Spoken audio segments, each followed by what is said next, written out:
What's up everyone, welcome to today's video, welcome to the GamerDad channel, thank you very much for tuning in. Just in the last few days we've been talking about the proposition of Tom Clancy's The Division 2, and I think the developers, who I have to argue are more in tune with the game than anything else, have basically recognized some of the more interesting roadblocks that have basically put this game in a really interesting spot, leaving it for only the most dedicated of players. There are some of us that are more dedicated, depending on the intensity that you want to approach the game with.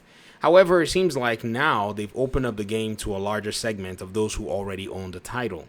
So first of all of the season content that you needed to get from Warlords of New York and such, it's all gone. All those requirements are now basically being removed. You're going to have access to everything that is in the end game of The Division 2. I think it's a very interesting proposition.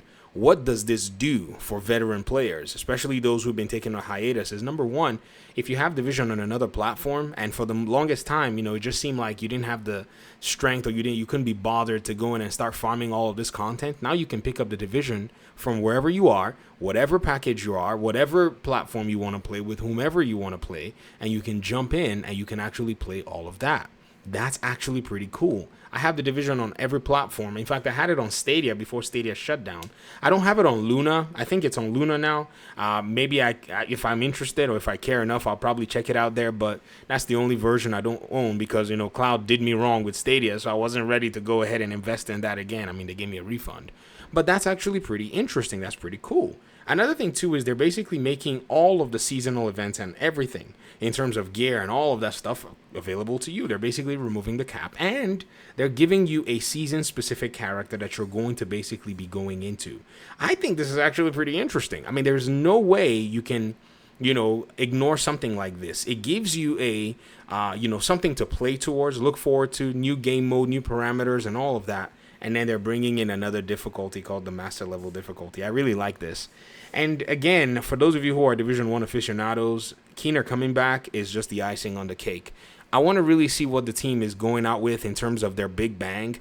If you guys remember, in the Division 1, it was Resistance. It was all of that new content at the end, new mode, new area. And the developers seem to want to not only bring this opening up of everything for this particular, season and launch, they want to then go into year 5 with another story DLC, which possibly may be sold. So I think this is probably kind of a, hey, let's, kind of like meet in the middle ground. Let's give you all the content from Warlords of New York for basically free. And then, you can come in and you can hop on the next season in year 6. And then probably we'll roll all of that to maybe the Division 3 or possibly a year 7. If it depends on how long the Division's development is going to be taking in terms of the 3rd Division game. I want to hear your thoughts in the comment section. A lot of this is actually really new. This, to me, seems like a really interesting and fresh approach to taking the game. Live service games need things to be mixed up from time to time.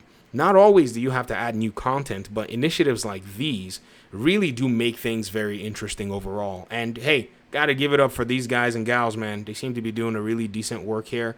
I mean, we'll have to check it out, though, to also kind of judge the quality. However, this step, to me, is one that this game desperately needed for the most part. There are people all over the place who would love to come back into the Division. I see the comments all the time. Some people are overwhelmed with all the grind. Some people are overwhelmed with all of the commitment and all of the different playthroughs they may have to do to get this and to get that and to get gear and to get this.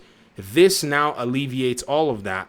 Come back and play the Division is basically what they're saying, and they seem to be, aligned with that particular premise with the actions that they have right now. Like I said, talk to me in the comment section. Thanks so much for watching the video. I appreciate you guys' time and audience. We'll fire up the patch notes. We'll break down everything in a deep dive video later on. Thanks once again. Appreciate you guys. Peace out.